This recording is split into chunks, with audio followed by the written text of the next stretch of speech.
So here I am, Amy again, down at the farm, and I want to talk to you a little bit about what is organic farming and why is it better. So what I usually tell people on my tours is that you're trying to build a healthy soil so that there are lots and lots of healthy microorganisms in that soil that then break down the nutrients to be able to feed the plants that you really want. I'm standing in front of the zinnias.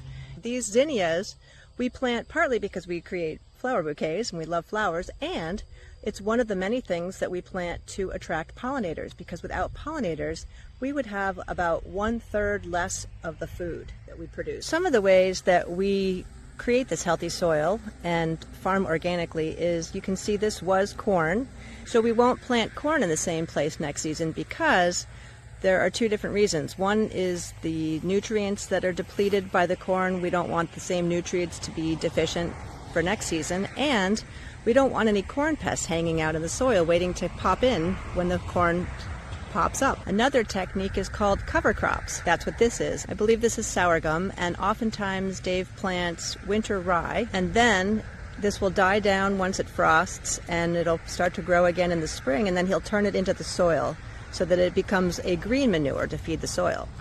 We also make use of these tunnels so that we can protect these crops to some extent from some of the weather elements. You have to water it.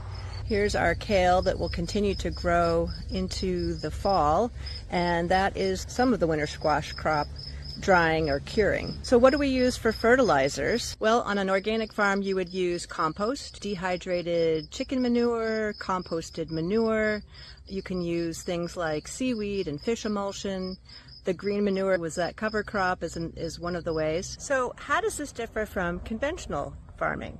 In conventional farming, you basically use a lot of herbicides to kill off the weeds that we organic farmers spend a great deal of time picking by hand or hoeing. And the fertilizers are different. They're all petroleum-based, synthetic fertilizers. They would use insecticides and fungicides for getting rid of the various different types of pests that we all get. Conventional farming basically is just putting plants in the dirt, and the dirt isn't even alive because it has no microorganisms, no diversity. It's completely against the way food was grown in my grandparents' time. Basically, food used to be organic, and then all of a sudden we created all this toxic synthetic stuff, and now we call it conventional. Some of the issues with conventional is that the people applying the pesticides are often doused with them. It's not good for pollinators that are really needed. There's some pesticides called neonicotinoids that are really harmful to pollinators, which we desperately need to make our food grow. Conventional farms oftentimes will be huge, one type of crop for acres and acres, whereas on a small organic farm like us, we have a diversity of crops. We grow all kinds of vegetables and some fruits like blueberries and strawberries and melons. And I personally feel like I can taste the difference, not necessarily from the food at the supermarket that's organic versus conventional, but if you taste something like a tomato right off the vine, pop a cherry tomato in your mouth that's organic, oh my gosh, the flavors, everything about it is so much different. It feels more alive. And then there's the whole topic of raising meat in a conventional way versus an organic way.